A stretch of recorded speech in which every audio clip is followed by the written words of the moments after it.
Imagine a stormy night in Driftmark. The sea roars like a beast, thunder rolls across Blackwater Bay, and a boy with a bleeding eye climbs the bones of a dragon older than all the rest. But what if, in that moment, the dragon Vhagar, the oldest and most battle-hardened creature in the known world, refused him? Nope.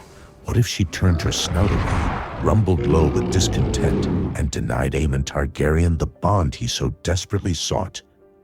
Today, we dive into a world where Vhagar never accepted Aemond, where the greatest dragon of her age went unclaimed or worse, went rogue. This single change could unravel everything we know about the Dance of the Dragons.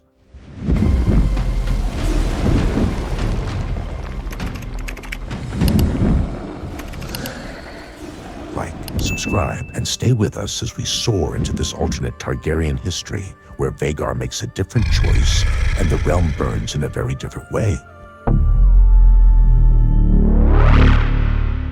Let's start where history begins to splinter.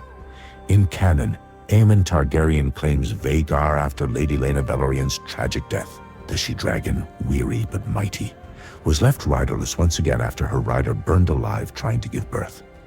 As funeral pyres smoldered on Driftmark, Aemond dared to sneak away in the night to claim her. He succeeded, but only barely. The effort cost him an eye, but won him a legacy. But in this alternate tale, Aemond climbs the rocky cliffs. He approaches Vhagar in the dead of night, speaks the Valyrian commands, and is met not with compliance, but contempt. Vhagar growls a low guttural warning. Her nostrils flare. Her tail lashes behind her like a whip of thunderclouds. When Aemond cries Doheras, which in old Valyrian means serve, Vhagar rears up, her wings snapping open, sending a gale of dust and flame into the boy's face. He is not burned, but he is humiliated, rejected, cast down from the heights he believed were his birthright. And so, Aemond Targaryen returns to high tide not as a dragon rider, but as a failed prince. A little awkward and depressing, if you ask me. This rejection sends tremors through the Hightower faction. Queen Alicent is livid. Sir Criston Cole berates Aemond for his recklessness. And Lord Otto Hightower realizes the most powerful dragon alive may now be lost to their cause. Let's look at what that means. In canon, Aemond rides Vhagar and becomes the Green's fiercest weapon, a bold, fearsome dragon rider to counter the Black forces. But without Vhagar, the Greens are left with Sunfire, ridden by King Aegon II, Dreamfire, bonded to Queen Helena, Tessarion, who is still young and riderless, Vermithor and Silverwing, both massive but riderless since the days of King Jaehaerys and Queen Lysanne. On the black side, Syrax, who is Rhaenyra's mount, Caraxes, who has fought with Daemon Targaryen for years, Melies, loyal to Princess Rhaenys Velaryon, Vermax, Arax, and Taraxes, ridden by Jacaerys, Lucerys, and Joffrey Valerian, respectively. And finally, Moondancer, ridden by Baela Targaryen. So, what does Vhagar do? She doesn't fly to Dragonstone. She doesn't return to King's Landing. She flies east first to Dragonstone's coastlines, then further afield to the wild hills and ruined towers of Crackclaw Point. She becomes a phantom of the skies, unbound, unbridled, and untouchable. Small folk begin to speak of the Ghost Queen of Flame.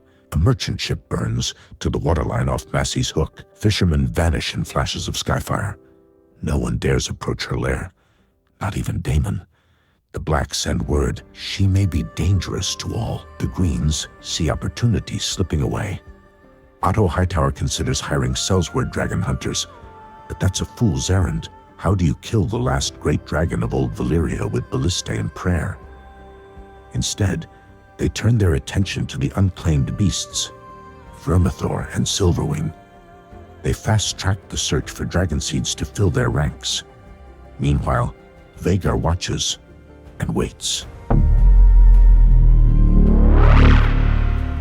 The biggest ripple from this divergence: the tragedy at Storm's End never happens.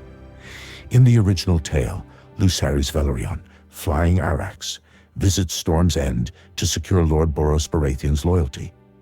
There, he finds Aemond already waiting, mounted atop Vhagar. Aemond chases Lucerys into a storm. Vhagar, enraged and uncontrollable, devours both rider and dragon in the sky. But in this version, Aemond has no dragon. He still arrives, but Boros mocks him. What good is a prince without a flame? Lucerys escapes unharmed. Arrax still lives. Rhaenyra does not descend into cold-hearted vengeance so soon. Daemon's rage simmers, but without the death of a son, it does not ignite. The spiral of brutality of eye for eye, blood for blood is delayed. While Aemond stews in failure, Rhaenyra and Daemon begin planning something bold. They've heard whispers that Vhagar roosts near Claw Isle. Daemon considers claiming her after all. He's one of the few men alive who has tamed 2 dragons. But Caraxes snarls when he mentions it. And Daemon is no fool. He knows some dragons do not share. Instead, he looks to a young man with Valyrian blood and a calm soul, Adam of Hull. Adam is a bastard, one of the so-called dragon seeds of Driftmark. In canon, he later claims Seasmoke. But here, Rhaenyra's camp places their hopes on him earlier. They send him to find Vhagar, not to dominate her, but to honor her.